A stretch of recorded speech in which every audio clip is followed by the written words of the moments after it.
Good afternoon. Today is Wednesday, the 27th of September, 2023. We're now 29 minutes past 1, but we're delighted to bring you UK column news from our news studio in Plymouth. Many apologies for the slight delay. Despite checks yesterday, the gremlins were at work. Now, we've got a very interesting news for you today, and I'm delighted Mike Robinson and myself will be hosting together with Alex Thomson, and we do also have a guest. But let's kick off with probably the most important thing to do with free speech at the moment, which is the Online Safety Bill. Well, the Online Safety Act, as it almost is, and the penny is beginning to drop. More and more people starting to talk about the issues arising from this. But before we get on to the issues, let's just have a little look at a piece of video here. This is Dame Melanie Dawes, who is the Chief Executive of Ofcom, and her response to the fact that it is about to become law. Today is a major milestone in the mission to create a safer life online for people across the UK. And we are absolutely ready now at Ofcom to crack on with the implementation of these new laws. And we feel very privileged to have been entrusted with this role. In a matter of weeks now, we will come out with the standards that we expect tech firms to put in place to protect children and to make sure that all of us are protected from illegal activity like fraud. So we're excited to get started.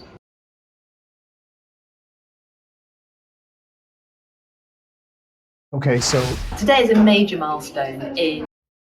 Okay, so Dame Melanie Dawes, they're extremely excited that Ofcom is going to be the regulator of the internet. Now, this has been a long time coming. Well, let's just see what the law of the bill actually says. So I'm just going to take one example here. This is the Online Safety Bill. This is all about false communications. This is Section 180 of the bill. A person commits an offence if the person sends a message and the message conveys information that the person knows to be false. Now, how you define or how you discover whether somebody knows that message to be false or not, I have no idea. But anyway, that's what it says. At the time of sending, the person intended the message or the information in it to cause non-trivial psychological or physical harm to a likely audience. So again, how do we define what non-trivial psychological harm is? And finally, that the person has no reasonable excuse for sending the message. So the question is whether some kind of opposition to a government policy would be considered a reasonable excuse. Section 180 goes on to say, for the purposes of this offence, an individual is a likely audience of a message if, at the time the message is sent, it's reasonably foreseeable that the individual would encounter the message or in the online context would encounter a subsequent message forwarding or sharing the content of the message. So if your message is being shared, that absolutely would cause you to be considered to be in breach of this section of the Act. It goes on to say, in the case where several or many individuals are a likely audience, because it could be a likely audience could be one individual, and in that case, then they're obviously trying to deal with, at least they would claim that they're trying to deal with malicious communications to an ex-partner or somebody who's a stalker or something like that. But in the case where several or many individuals are the likely audience, it's not necessary for the purposes of subsection 1C that the person intended to cause harm to any one of them in particular. So you don't have to demonstrate that any individual was caused harm if the message was sent to multiple people. And it goes on to say this: a person who commits an offence under this section is liable on summary conviction in England, Wales to imprisonment for a term not exceeding the maximum term for summary offences. In this case, this would be 6 months, or a fine. That would be £5,000. Now, Alex can correct me if I'm wrong, but as far as I understand it, this would be for each case or each example of breach of the regulation. And if we just put that back on for a second, please, Stephanie, on summary conviction in Northern Ireland, to imprisonment for a term not exceeding 6 months, or a fine not exceeding level 5 on the standard scale. Now, level 5 on the standard scale is an unlimited level. So actually, the potential fine in Northern Ireland seems to be, or appears to be at this point, to be much higher. So just before we go on to what it says in section 181, Alex, what are your thoughts on this and the risk that people are placed under by this piece of legislation? Modern come home to roost. The reasonable excuse clause is quite a good example of that. The parliamentary clerks who draft legislation to reflect the will of Parliament would never have allowed that to pass in the past, because whether you're in a common law or a civil law jurisdiction, that's for the court to determine. It will find that you are guilty of the statutory offence, but you had a reasonable excuse. By dint of putting that into the drafting of the bill, you are removing courts' discretion. And then as regards Northern Ireland being on a separate regime, well, we don't have time to get into the new reality of what legal scholars are already calling indirect rule. That is senior mandarins in Whitehall at the Northern Ireland office, governing Northern Ireland instead of ministers either in Stormont or Westminster. Clearly, the settled view of our governing class is that your native Northern Irish people are more sensitive souls. Hard to believe, but because there's more social damage to be done there, runs the pious maxim. Therefore, we really have to shock the people of Ulster out of sending anything nasty. Even the idea of a likely audience. I mean, this is something that was done first with written messages in the Public Order Act 1986, legendary and notorious sections 4 and 5 that talk about posters or anything that's on display to the public being at risk. So, it's a whole generation of confused thinking and mishmash really come to the fore for those who follow literature. It's the reader response theory. There's no meaning in the text or the speaker, let alone mens rea. It's all people's feelings. Indeed, and with obviously it would have to be tested in court. But anyway, let's move on to Section 181, because this is the important bit, because those regulations and that law doesn't apply to, if we look at the first clause here in Section 181, a recognised news publisher. So in other words, if one of us agrees that we should submit to the regulation of Ofcom, or if you're print media, of IPSO or one of the other regulators, then you would be recognised as a news publisher, and therefore you cannot, according to this, commit an offence under Section 180. And the other point to make here is that an offence under Section 180 cannot be committed by a provider of an on-demand programme service. So that would be the likes of Channel 4 or Channel 5 or any of these broadcast media on-demand services. But if we remember what was going on with ATVOD and the UK column, they were attempting to claim that we were an on-demand programme service. So perhaps that gives us some scope for consideration there. But nonetheless, it is extremely interesting that it's only members of the general public really that are at risk from this particular legislation. If you're a recognised news service, you're not. Now, it looks like, and Alex, it'd be interesting a little bit of comment from you on this, it looks like at least one person, Warren Thornton, has already been picked up basically on the back of the legislation, which isn't fully legislation yet, but it looks like at least one person has been arrested, taken to Bristol police station and held for a night. And that's quite an incredible situation for what's been described as malinformation. I must confess I am nonplussed by this one, Mike. I do not doubt the credentials, the earnestness of the lady who has put out the claim in a video of her own that while Mr. Thornton was live streaming yesterday, the 26th of September, the heavies came and did a German-style raiding of the live stream. What you're doing is wrong think. But it has been claimed, and I cannot see any other basis on the statute books, again, lawyers, please correct me if I'm wrong here, we do like correction, than this bill. So whether the goons have got to the stage of actually anticipating royal assent, which would complete the trick begun in 1854 as to royal assent, that's the likeliest explanation, barring anything else that suggests itself, that police have assumed that the bill is now law. Indeed. So let's just quickly have a look at some of the Twitter comment on this. So here is Carol McGiffin. The online safety bill is, quote, quotes, no more or less than a volume control that allows authorities to turn down all the way to silence voices they don't want anyone to hear. So this is reflecting one of the features of this Act, and that is that the Act claims that it will maintain freedom of speech, and of course it does. It absolutely says you have the right to say whatever you want to say, unless, as we've already discussed, it's considered to be misinformation or disinformation or malinformation, as this new term seems to be. But what it doesn't do is give you any right to be heard. So what it's effectively doing is saying,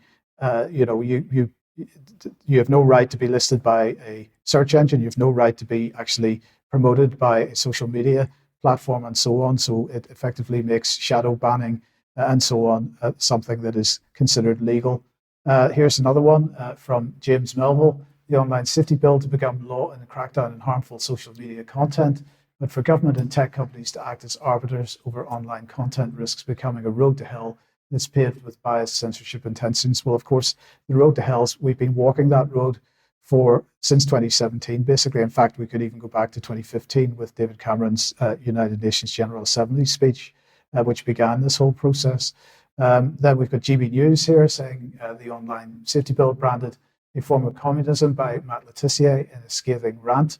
And finally, then we've got whose device is your phone anyway? And of course, this particular from Silky Carlo talking about the effect that this is having on end-to-end encryption, and effectively is going to require social or communications companies to provide backdoors into end-to-end encryption. Not everybody is threatening or sort of listing the problems with the bill. Of course, as we would expect, the Centre for Countering Digital Hate is extremely excited about it. But then there's the question of, and Brian's going to be coming on to Russell Brand in a second, but there's the question of Rumble and the fact that Rumble has taken a stand on Russell Brand. Rumble has already started losing advertising, or advertisers rather, over the fact that they have supported Russell Brand. And this was one of the mechanisms that was used to persuade YouTube to be quite so draconian with its censorship regime. Because YouTube started kicking people off when the advertisers started leaving. Now, Rumble used to be a totally privately owned company. It subsequently went through an IPO, and so it's now beholden to shareholders. And the question is whether the shareholder pressure is going to force them to walk back on their position at this point, and how long they can maintain their position as a freedom of speech platform remains to be seen. But as a result of the Caroline Dinenage message last week, then the question of whether Rumble would even stay in the country, because the Online Safety Bill is going to put legal massive fines and potential imprisonment on the managers and the owners of companies. So Mid-Press here saying after the passing of the Online Safety Bill, Rumble is at risk of shutting down in the UK. Chris Paslovsky, who's the CEO, said it was deeply inappropriate and dangerous for the UK government to choose who can talk or make a career on their platform. But The Sun, according to Glenn Greenwald, was printing this today. Failing to cooperate with Ofcom could put Rumble executives at risk of arrest if visiting Britain. So this is quite a staggering situation, Brian, that platforms like this looking at serious legal problems and a potential imprisonment for supporting freedom of speech. Well, it is, Mike, but the answer is this is very simple. This is a dictatorship installing itself in plain sight, and people have got to recognise it for what it is. It is state control of the media. It's closed down of free speech.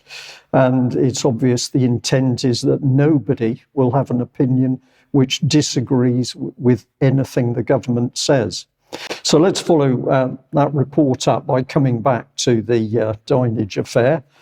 This was the letter that she sent to the chief executive of Rumble, which we covered a few days ago.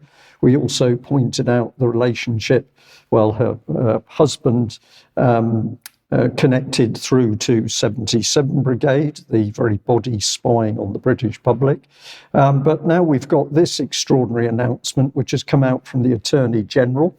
And I've labelled it here as panic, as the UK government realises that their own actions to label Brand guilty before the trial could backfire. So what has the Attorney General had to say? Let's just have a look at some of the text of that. It said, following the airing of Russell Brand in plain sight dispatches on the 16th of September 2023, there's been extensive reporting about Russell Brand. The Attorney General, here she is, Victoria Prentice, wishes to amplify the importance of not publishing any material where there is a risk that it could prejudice any potential criminal investigation or prosecutions. And she goes on, publishing this material could amount to contempt of court. Now, I've added in there that she doesn't mention anything to do with fair trials, and I don't believe that there is the slightest intention of providing a fair trial, but the government's now worried that its own ministers acting to accuse Russell Brand could actually backfire on such a trial. So let's finish off the text. Editors, publishers, and social media users should take legal advice to ensure that they are in a position to fully comply with the obligations to which they are subject under the common law, interesting that's mentioned, and the Contempt of Court Act 1981. And a final piece here.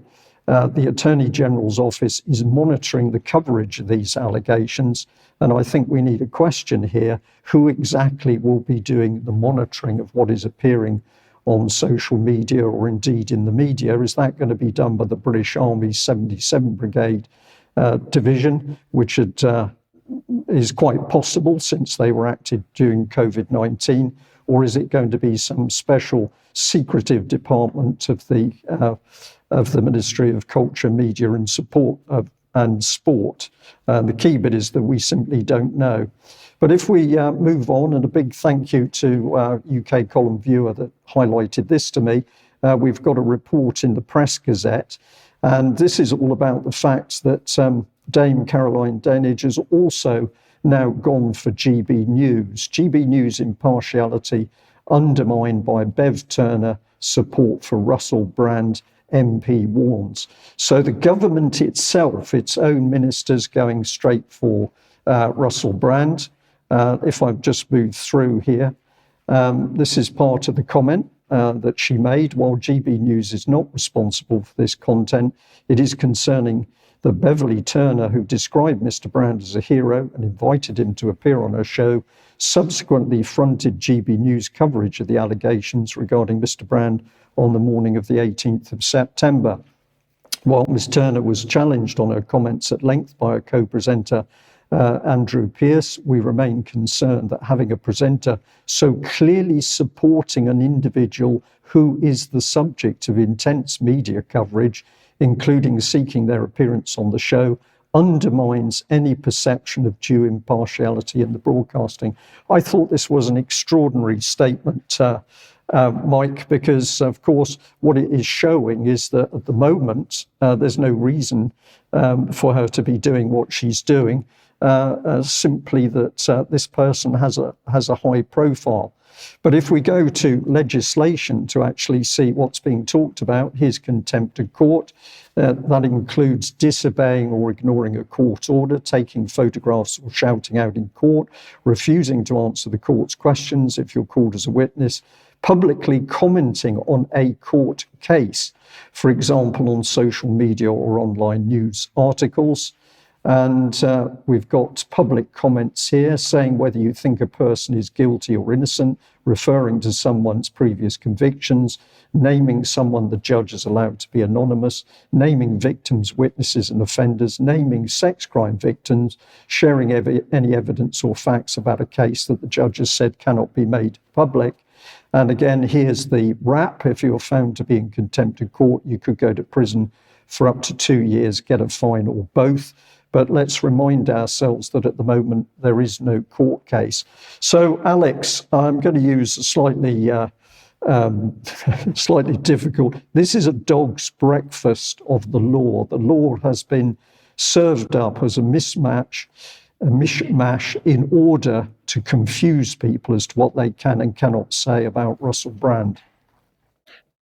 At this stage, Brian, I'm going to call this development the Alex Salmondization of English law.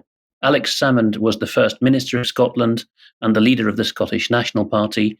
And in the show notes, we will put a playlist of my readings, largely of work by Craig Murray, the former British ambassador turned Scottish nationalist politician, who found just how injurious to any notion of fair trials and democracy this spread of the idea of criminal contempt of court, which is judges ruling from the bench that you broke the law with no parliamentary leg to stand on other than their own conceived ideas of what their orders are, just how far that spread. In the Salmond trial, it was perfectly obvious. So to jump to the conclusion there, for those who don't want to wade through that playlist of my recordings or aren't familiar with it, Murray very well documented on his blog for a long time that if you were favorable to the regime, for example, it's even comparable because it revolves around allegations of harassing women, if you take great liberties with women but are in the regime's good books, then a blind eye will be turned. If, however, you question, for example, I'm going to be pointed here, that the women who make allegations against a public figure were pure as the driven snow, and particularly if you question this false claim that they are utterly naive and vulnerable rather than being middle-aged women in public life who jolly well know what they're doing, then you have hell to pay. And you do not need Parliament for that, you just need the court. The judge sitting alone in many cases.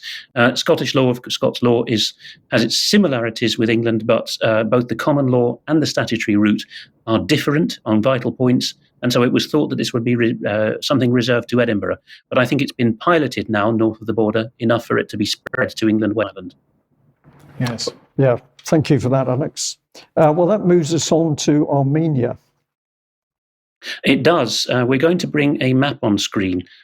This is a convoluted region. All three of my segments with my guest, Gevorg Virats, who is an Armenian from Georgia, the neighboring country, will cover the Nagorno-Karabakh war. Both maps on screen show the same territory, and they're convoluted, but that's the whole point. At the bottom of the image, Iran, south of the Araxes River. Off screen to the north is Georgia, and beyond that, Russia. Just west of the screen is the eastern edge of Turkey. And the key thing to bear in mind is that the de jure territory of Azerbaijan, one of the 15 former Soviet republics, is the whole block you see marked Azerbaijan, plus the non-contiguous exclave marked as Nakhichevan in the southwest corner of both images. The Azeris have, via that exclave, a very narrow road connecting them with Turkey. And then they are allowed overflights, although in the early 90s between Armenia and Azerbaijan, over Nagorno-Karabakh, they are allowed to overfly, which means that there is a way for Turkey to supply civilian and military goods and people transport from Turkey to Azerbaijan's exclave Nakhichevan and then to Azerbaijan proper. Armenia, too, has a de facto exclave. It is a self-proclaimed autonomous republic. It was in Soviet times, too. We won't go into the detail of the pogroms in Soviet times, starting again in 1988. For that, go to the previous podcasts I've done with Gevorg, which will be in the show notes. But people will see that Nagorno-Karabakh, delineated with the green line on the left-hand map, had no contiguity with Armenia, and of course was never acknowledged in international law as being an independent republic, not even after the genocide accusations on both sides after the 1990s war. So you see on the left-hand map there is this narrow corridor, the Lachin corridor, where a part of Azerbaijan proper, although occupied by Nagorno-Karabakh and Armenian troops since 1994, was used to supply this territory. Very convoluted, I know, because the right-hand map shows also that what Turkey and Azerbaijan, with a lot of Israeli assistance now and allegedly Russian as well, what they want to do is punch a hole in the bottom of Armenia proper. If you look at the right side, you will see that the green arrow suggests that the so-called Zangezur corridor would cut off Armenia just north of the border town of Mehri with Iran, so that there would be a land bridge all the way from Greece to China for Turkic nations allied with NATO to ply their trade.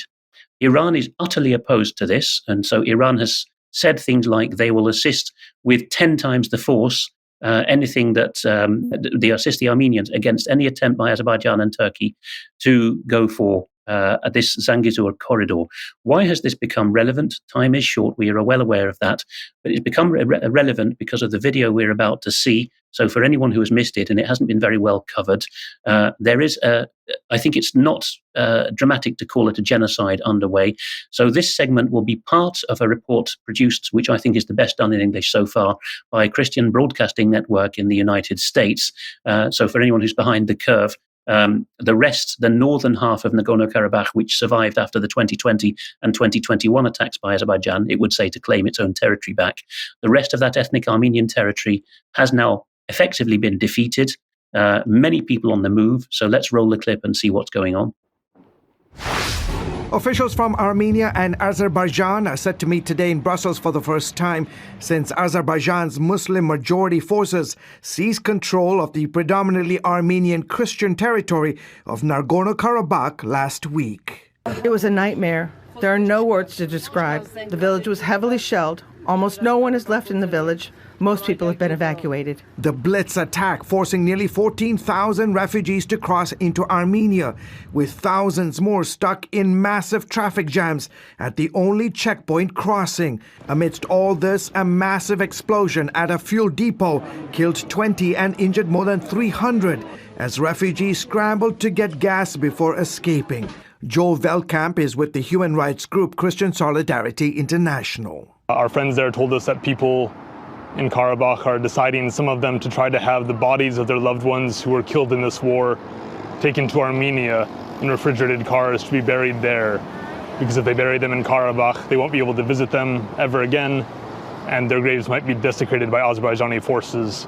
Nagorno-Karabakh is a landlocked region between Azerbaijan and Armenia. This is an area of Armenia, Nagorno-Karabakh, that has been contested for many years. It has historically been filled with Armenians, Armenian cultures, the Christian faith. While it's been internationally recognized as part of Azerbaijan, the area has been ruled by ethnic Armenians for 3 decades. 2 U.S. officials traveled to the region and met with Armenia's Prime Minister Monday.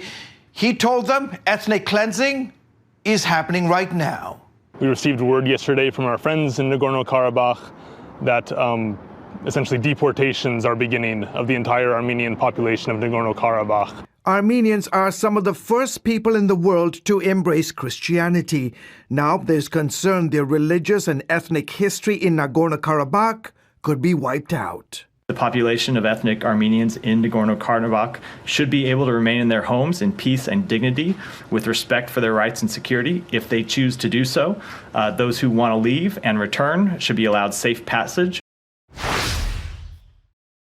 So we're going to bring on Gevorg Virat in audio only, who's in the Caucasus and who's been assisting with humanitarian relief of the refugees. In the next segment, we will be zooming in on the humanitarian matters, but just in 1 or 2 minutes now, I'm going to ask Gevorg to explain for us why it is that the US State Department spokesman we heard at the end of this clip acknowledged tacitly that although the ethnic Armenians of Nagorno-Karabakh, after the defeat of their self-proclaimed republic, have a right to stay where they are and to accept the new Azerbaijani citizenship which is being foisted upon them.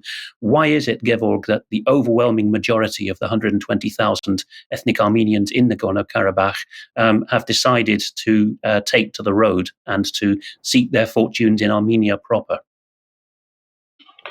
Greetings, Alex. Thank you for bringing me in on this.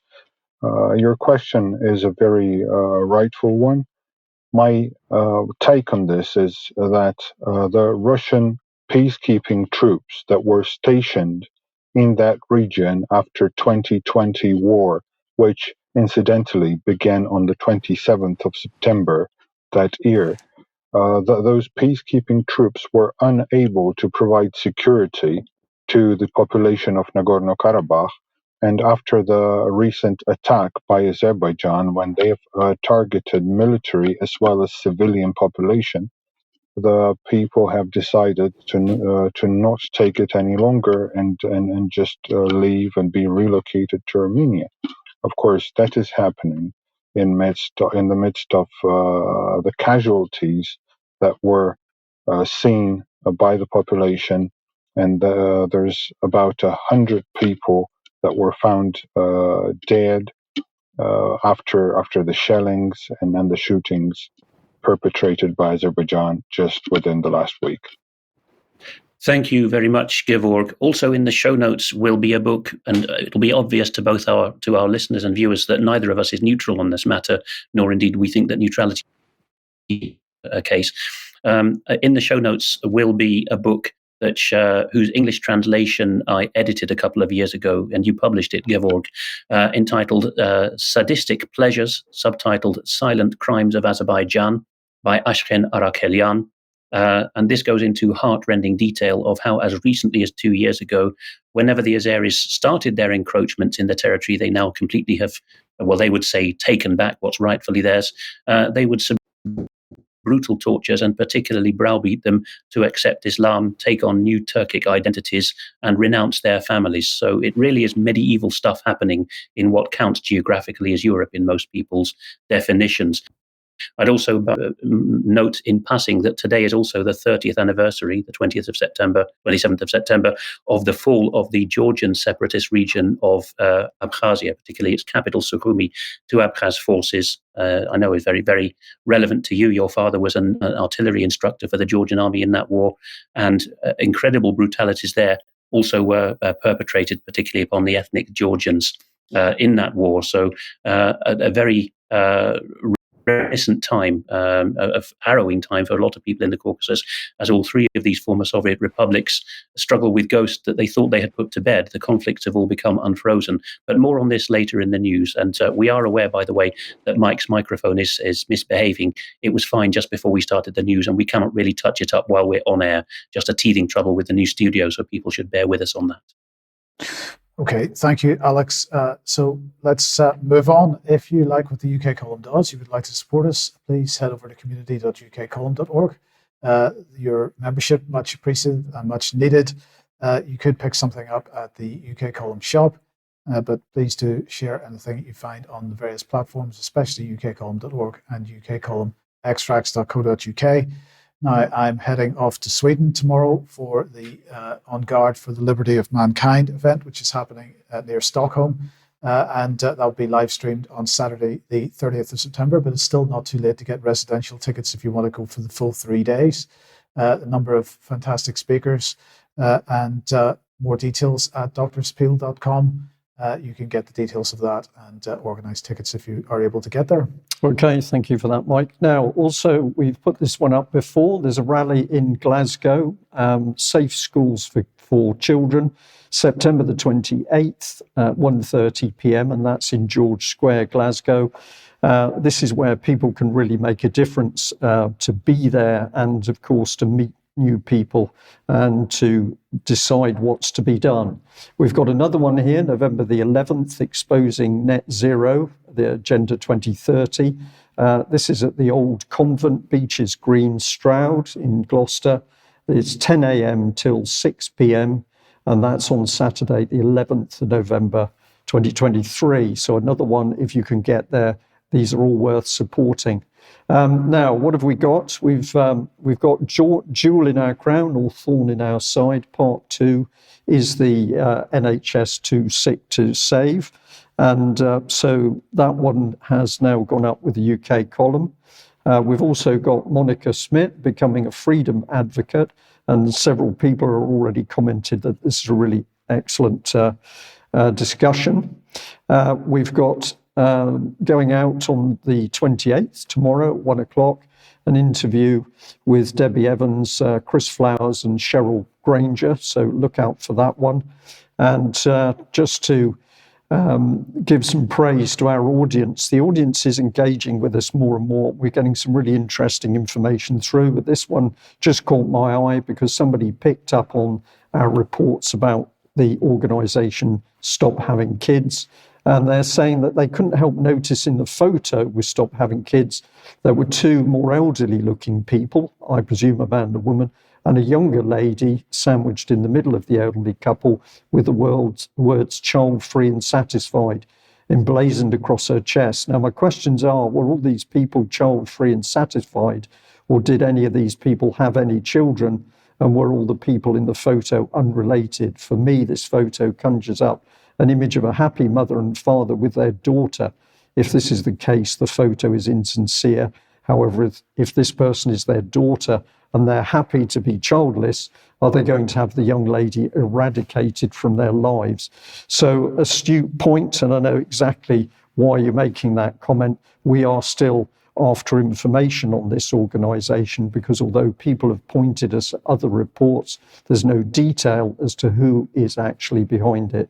So if you can help with any research, that would be good. Now, of course, last week on Friday's programme, we were commenting on Vladimir Zelensky in the United Nations General Assembly and the fact that he happened to be giving a speech at the same time he was sitting in the audience, or so it appeared in the Ukrainian coverage of this. But then he went off to Canada and, well, here we are. He's meeting Justin Trudeau.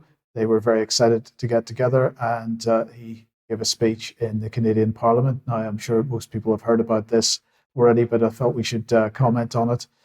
Let's just have a look at what happened subsequent to that in the Canadian Parliament. Ukrainian-Canadian world veteran from the Second World War who fought the Ukrainian independence against the Russians and continues to support the troops today, even at his age of 98.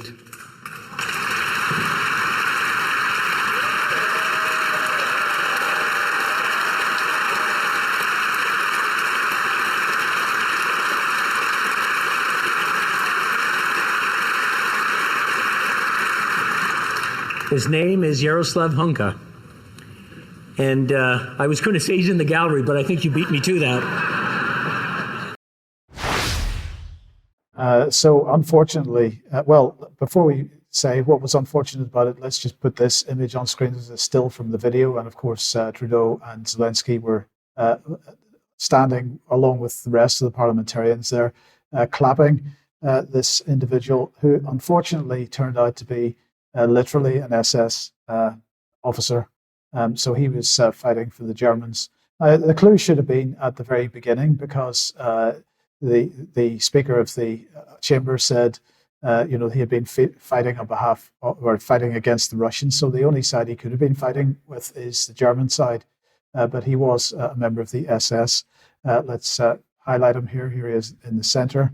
And here is the Polish response to that, which has been quite spectacular, because they were pretty upset about the fact that this gentleman was getting this kind of support. So in view of the scandalous events in the Canadian Parliament, which involved honouring, in the presence of President Zelensky, a member of the criminal Nazi SS formation, I have taken steps towards the possible extradition of this man to Poland.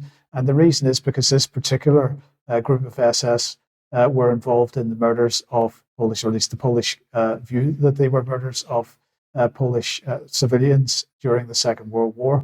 And that was the Polish Education Secretary was making that statement. So Poland saying that they're going to make some effort to extradite the gentleman concerned. I've forgotten his name. I do apologise for that.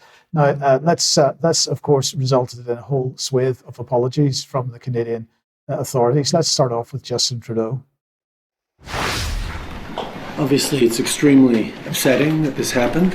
The speaker has acknowledged his mistake and has apologized. But this is something that is deeply embarrassing to the Parliament of Canada and, by extension, to all Canadians. I think particularly of Jewish MPs and all members of the Jewish community across the country who are commemorating Yom Kippur today. I think it's going to be really important that all of us push back against Russian propaganda, Russian disinformation, and continue our steadfast and unequivocal support for Ukraine. So it wasn't really an apology, it was really an opportunity to say we've got to push back against Russian disinformation.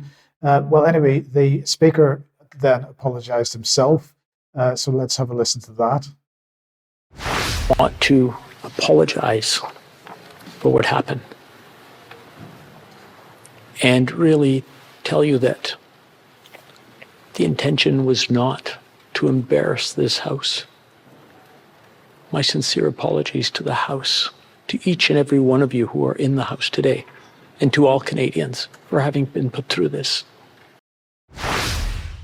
Now, he has subsequently resigned. Now, the Russian response will just bring... Now, well, this wasn't Maria Zakharov's words herself. This was a Russian statement from her department, but let's read this. It says, the public honoring of 98-year-old Bandera supporter Yaroslav Hunka, a member of the 14th Waffen Grenadier Division of the SS, at the Canadian Parliament during Vladimir Zelensky's visit, is the best possible way to characterize the regime of Prime Minister Justin Trudeau, who's embraced unbridled Russophobia. It was the most cynical abuse of the memory of Nazism's victims. The Ukrainian collaborators who served Nazis evaded accountability for the genocide on the occupied territories of the Soviet Union and Europe to be given shelter in Canada after the Great Patriotic War. Now, we would also put on screen some comment from Ukraine if we had been able to find any, but there hasn't been any there as yet. But this is how the mainstream press was characterizing it, how the Canadians had Zelensky accidentally praise a Nazi hero in Ottawa, giving Russian propaganda a boost. So it was all an accident. Alex, I don't know if you've got any thoughts. The 14th Waffen SS Regiment Galician was very notorious. If you read the memoirs of SS volunteers from Western Europe, many of them came from Benelux. They were ideological. Many of them had very little to say. It may be, of course, self-censorship after the war, but they had very little say about hatred of the Jews. It was the Bolsheviks they feared. And many of them were just louts out for an adventure. But for the men in that country, in that zone itself, from Estonia all the way to Moldova, sometimes they were press-ganged by the Soviets or the Wehrmacht into joining the respective units. And sometimes they chose. Sometimes brothers were separated and hardly knew what was happening. Sometimes men fought on both sides. Mr. Hunka appears prima facie to have been an ideological opponent. He, in his own defense, would no doubt say that his country, his region of Ukraine, Galicia, was not a union until after the war, when, of course, the Western Allies allowed Stalin to absorb it at the expense of Polish territory. But be that as it may, the Galician division was particularly horrid.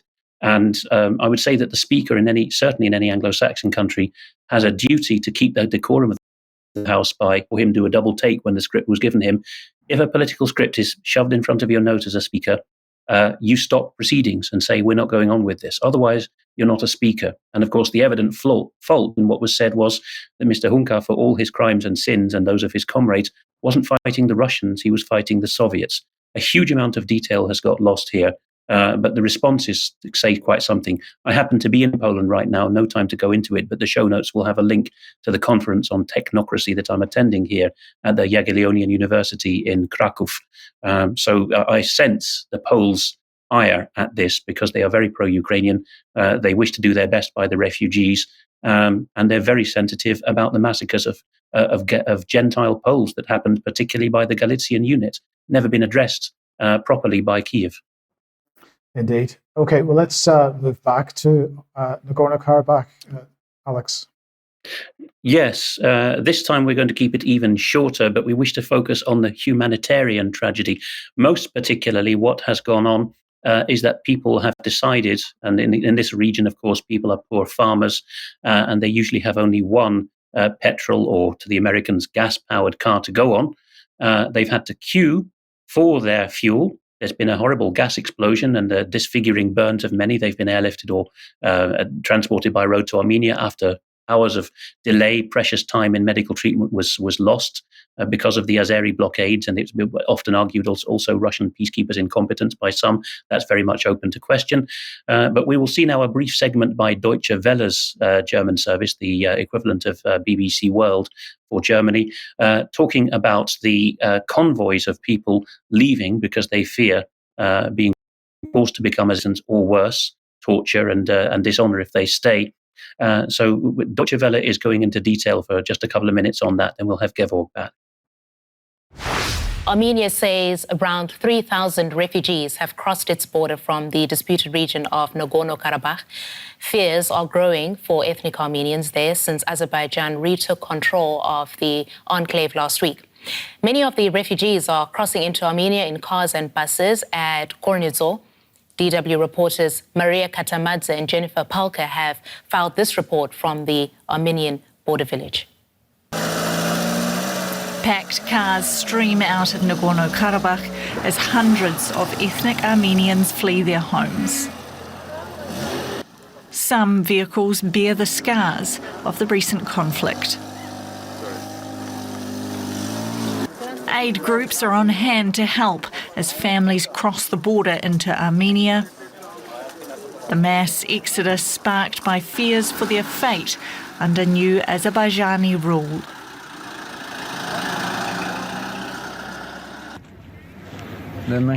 Today we left. They told us either you leave or take Azerbaijani passport.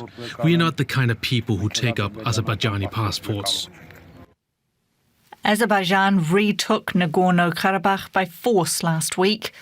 The region sits within its borders, but had previously been under the control of ethnic Armenian forces. Around 120,000 Armenians live in the mountainous territory. Many fear persecution if they stay. That's despite Azerbaijan's promises that it wants to reintegrate them as equal citizens. Space for 40,000 people from Karabakh has been prepared in Armenia. Families standing by for their loved ones' arrival face a nervous wait. Just before we bring Gevorg on, the map will show just the complexity. The right-hand map here indicates what is in lurid green is what Azerbaijan retook a couple of years ago. The pinkish colour is the separatist part of Nagorno-Karabakh, which continued to rule itself as an ethnic Armenian territory, which may insist yet now that it has a case in international law to declare independence at some point because of the persecution. But that's for the future. Right now, the exodus is to the southwest of that area. You can see Lachin, and just southwest of that, the border village of Kornizor, which is far as I've got in the region. If you follow the road, you will see Goris, the nearest town. I understand the hotels are fully booked with regular people, so the bedraggled refugees are really quite in a poor way and having to be cared for by the locals of Goris more than the Armenian military when they get to Goris. Gevorg, please update us on this just as briefly as you can, the humanitarian situation as it's being told to people you know in and around Goris. Well, since I'm in constant contact with the people there in Kornizor and we're providing aid to the refugees coming into Armenia, we're aware that almost 60,000 people have crossed that border to this moment. Overall, it is estimated that Nagorno-Karabakh area had 110,000 Armenian people living in that territory. So at least 60,000 have now crossed into Armenia, and we're waiting for more people to come in. These people are being dispersed throughout the whole territory of Armenia. They're getting initial aid at Kornizor and Goris, and that is by the Armenian populace and the Armenian government. Yesterday, there were several statements by a number of European and transatlantic countries stating that there will be assistance provided to those people from the international partners. And there's several statements that Russia's made in regard to that, but all the Russian aid was that they protested against the way the government in Armenia is handling this case with the Russians, rather than just saying that they will or will not provide any support to these people or even express condolences, let alone of course take some of the responsibility for what their troops have done in that area. And we'll just in passing show the light blue areas north and south of the Lachin corridor, as well as the area around Agdam to the right of Ashkeran there. If I'm not mistaken, Gevorg, these were the areas directly controlled by the Russian peacekeepers are arranged in November 2020, correct? Everything in pink on the right-hand map was controlled by the Russians. And the Russians have started to gradually submit all of the key points to the Azeris as of The 6 commanding months, heights, well, as it were. well, the commanding heights and the Lachin corridor. The Lachin corridor was submitted 9 months ago, and the whole region was in a blockade, short of food, short of electricity, short of gas. Basically, all the substance for people was cut by the Azeris with the Russians' consent. Then what they've done, they've kept the people hungry and cold and without any aid, medical aid, and so forth for 9 months. And then after the 9 months, the shellings begin. The Azeris come in. The Russians move out. They didn't do anything at all. There was only one small group of the Russian peacekeepers who have disobeyed the orders that they had, and they've gone into the place, to the village where the massacres were happening. That's in the area of Taravart village in Nagorno-Karabakh. They took the footage of everything that's been going on, and the Azeris detained these Russian peacekeepers, these several people, and upon holding them in custody for several hours, they released them only to murder them just an hour after their drive into the city of Stepanakert, the capital of Karabakh, began. So basically, they've released those Russians. They've let them have their phones with them with all the footage, but they've murdered them all the way on the way. And then the next day, Aliyev says, "I'm very sorry, Putin. We've killed them by accident." However, this was no accident whatsoever, and these people, they were the heroes that represent the true nature of humanity in the best possible terms as this could be perceived by the Armenians and by any international observers that know about the situation. And we'll be going into more detail about this in extra time. I can imagine viewers are quite befuddled by all the detail here and horrified. So stick around for extra time. We also have one more brief segment on Armenia in the main news. Okay, thank you, Alex. And let's just quickly go back to Ukraine. And this story appeared in Sputnik International. Russian reconnaissance team destroys Leopard tank in special op zone with fully German crew. And just looking at the text of this, it says a Russian reconnaissance team has destroyed a German-supplied Leopard tank of the Ukrainian military with a crew comprised of Bundeswehr soldiers in the Zaporozhye direction. I take that means region. It's translation there. The team led with the moniker Legend told Sputnik on Saturday. And the quote, the mechanic repeatedly stated that he was not a mercenary but a Bundeswehr serviceman, and that he and the rest of the crew were members of the same unit of the German army. This is according to a Russian fighter reported by Sputnik, adding that while receiving medical aid, the German soldier named his brigade and his dislocation site. The tank driver died from wounds minutes after he was found, despite efforts to save him. Now, what's interesting, Brian, is that this has been certainly, there's been no confirmation of this from the Russian side or the Western side, as far as I can see. And so we've got to say that this has to be taken with a very large pinch of salt, perhaps. But the question is, I'd just be interested in your thoughts about the potential of German or other NATO forces actually involved in the conflict. Well, I think this one's easy, Mike. This had to happen at some point because, of course, we started out with principally special forces on the ground. They were there training and reconnaissance, but we've had massive mission creep as the additional weapons, the armed personnel carriers, the tanks have gone into Ukraine. They've needed assistance to help operate this gear, to maintain it, to do repairs.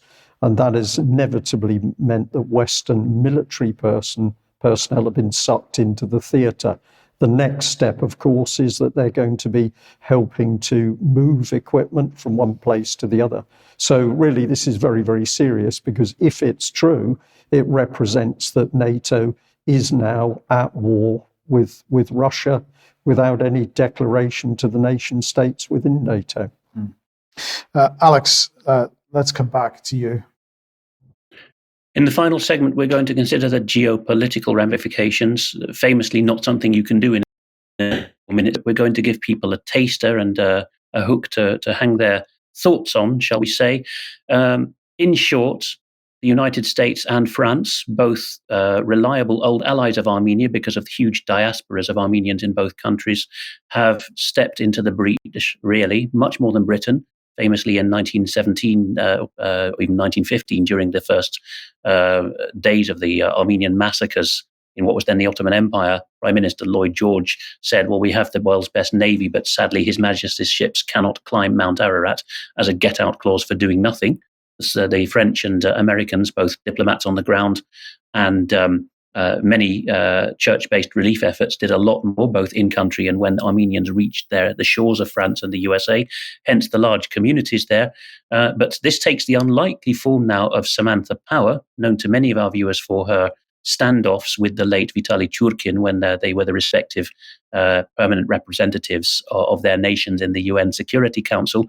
Here, Samantha Power is playing it cool. I know she's not everyone's cup of tea on this channel, understandable reasons, but here she's standing in the Lachin corridor on the border between Nagorno-Karabakh and Armenia proper, and she gets interrupted. We will give a verbatim account of the interruption if people cannot hear it in the clip, but obviously tempers are fraying. She claims she's no longer a power diplomat. She's just an aid coordinator. I don't really buy that. But she's been dispatched because the State Department, obviously, and Washington generally, is keen to show that it won't put up with this. The current issue, of course, is getting people out.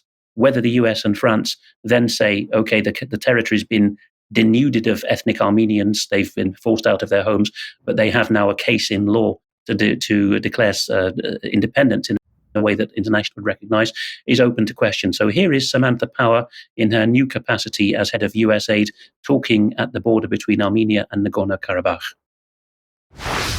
There are still tens of thousands of ethnic Armenians who are there living in very vulnerable conditions. And already you are seeing as well the gathering of testimonies from people who have fled violence, deprivation, and with the fear of living under the government of Azerbaijan. Sanction Azerbaijan or go back to your country. You don't care, stop the lies. Our focus, again, right now, and I'm USAID administrator, is meeting the humanitarian needs of individuals in really vulnerable circumstances and looking out for and securing access to individuals who are either unable to proceed on the corridor because it is blocked with traffic, or in some cases too scared to make the journey to where we are today. For anyone who didn't catch it, the angry words in the background at the press conference were, sanction Azerbaijan or go back to your country. You don't care. Stop lying. Well, Georg, you take a more positive view of Samantha Power, or perhaps more of her earnest than I would. But why are the US and France physically present? Just even as turns up in Nakhichevan, evidently planning to try to bulldoze a hole through Armenia proper, in the Zangezur corridor in Syunik. Why is it that, okay, not just the Americans and the French are getting interested, but as I understand your analysis, even Britain, historically pro-Azeri in this, see our previous podcast in the show notes on that, gold, guns and gas, a pre-cooked soft British power ceasefire. Why is it that all of the Western allies, particularly the UN Security Council Permanent 3 in the West, are making a big on Armenia now? Well, Alex, I wouldn't necessarily say that I take a more positive view on Samantha Powell than you do. You've mentioned earlier that none of us are impartial, as it were, because you can't be just neutral. But it's just as well as you are, I'm attempting to be on the side of what I believe to be the truth. And if the truth comes from Samantha Powell, then that's what I'm going to say to be the truth. She's not my favorite person, but never mind. Now, Of course, Armenia is becoming crucially important geopolitically because of precisely this tiny bit of the area that connects Armenia to Iran. We have indeed talked about it in our podcast, but now this has become an acute and a very serious problem. The whole concept of what's going on is that we now are on the verge of another Axis and allies forming in this our modern day and age.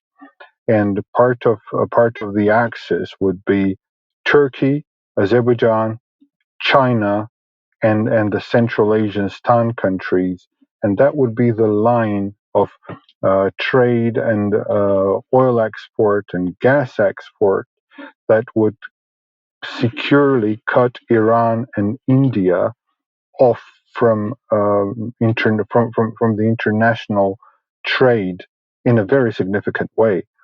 But that's not Europe's interest, and that's not the British interest. That's not the American interest. It is in the interest of China, and it's in the interest of Russia, because that way Russia would control a great segment of trade coming from China into Europe and further west, and then Turkey and Azerbaijan would be Russia's aides and Russia's allies in making sure that there's no way to evade Russia other than going through Turkey and Azerbaijan. So they're playing it together. Whereas on the other hand, there is this new goal and the new program that is being implemented gradually, and that is the establishment of the trade route from India through Iran, Armenia, Georgia, and further into Europe.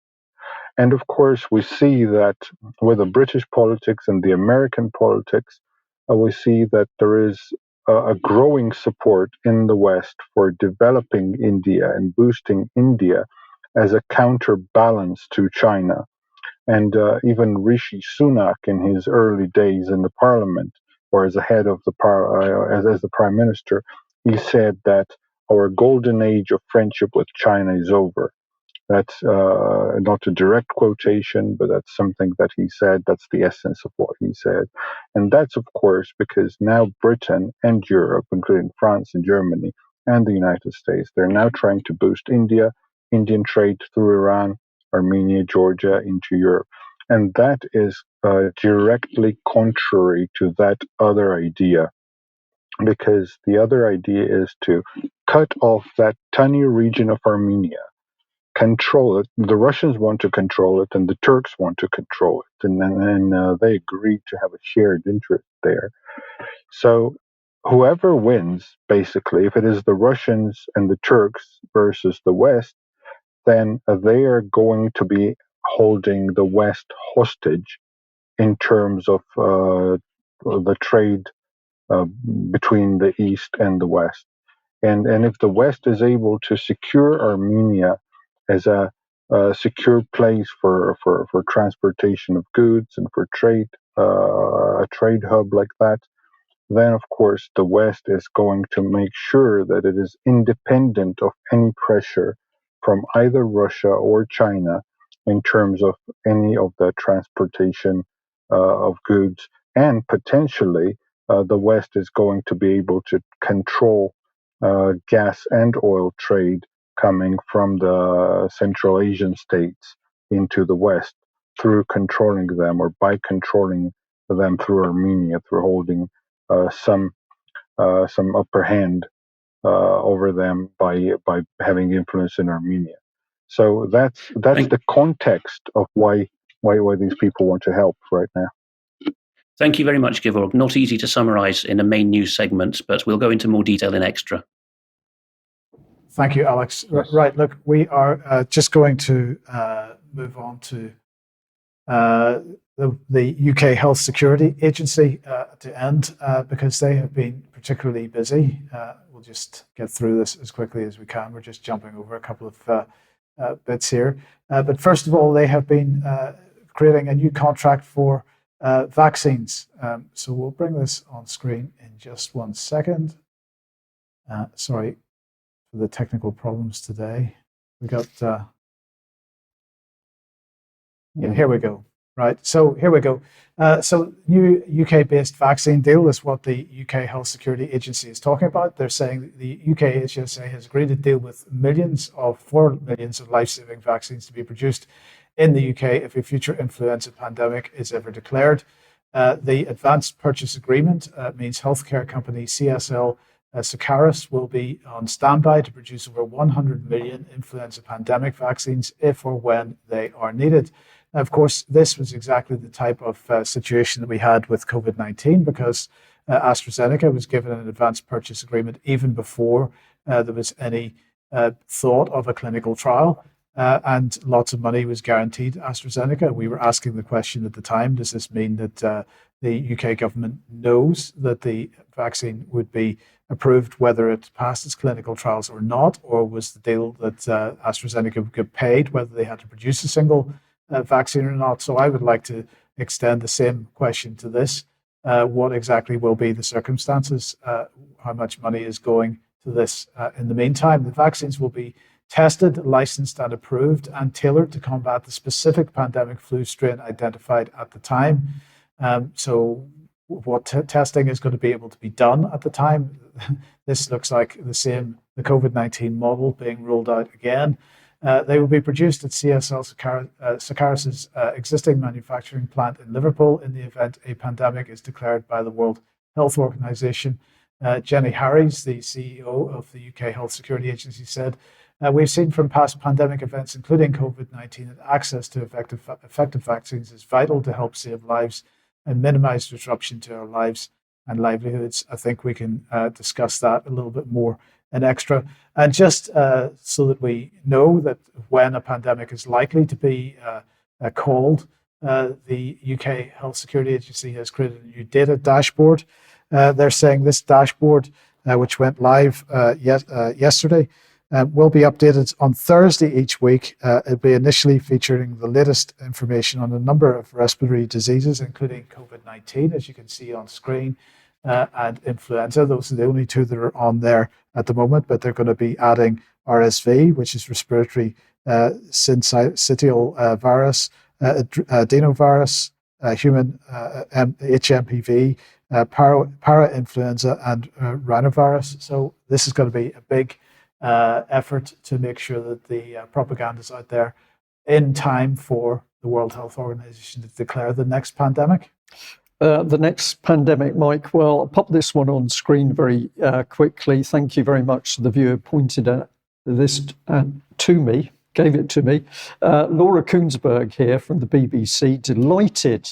So many have been in touch to say you enjoyed the state of chaos. Time to say big thanks to dozens of interviewees who gave us their time and very talented team who made it, making it a dream. So this is really incredible if you just think about it. The BBC, absolutely over the moon that when it reports the state of the country is chaos and breakdown, they did a good job and they're really pleased that they put it out. We'll be covering more on this in future UK column news editions, but clearly the BBC is now part of the agenda for chaos and breakdown. So just a couple of things to end with here. This is a cartoon of a guy having a jab, wearing a mask. The nurse is wearing a mask. He is asking the nurse, what variant does this protect me against? And she's saying, you're actually helping transgender Ukrainians fight global warming. That I think is quite appropriate. Alex, let's end with this one. A couple of meme responses to the events we covered in the main news here. On the left is Justin Trudeau in the 3-pane meme of somebody sabotaging their own cycle ride by putting a spoke in the wheel, and the stages are calling all the truckers Nazis with Justin Trudeau on his bike, and then when he sticks the spoke in his own wheel, that's labelled inviting a literal Nazi to Parliament, and then when he crashes into the curb, he says, why would Vladimir Putin do this? Which he effectively did say the other day. And on the right is a meme of Putin in his power pose, signing a decree labelled Putin signing a decree to send a Nazi to Canadian Parliament to embarrass Justin Trudeau. Yeah, it's very good. Okay. Okay, well, we're going to say we have to end today's news there. It's been a very interesting production today, but we've enjoyed it. So a very big thank you to you, Alex, and also Gevorg. Both of you will be with us for extra time in a few moments, so that will be good because there's a lot to discuss. And I just want to say, to end today's news, it's fantastic to be in this new building, and this can only have happened with the tremendous support of everyone who's given donations to the UK column or subscribed or both. It's been your financial support that has helped us achieve this major change.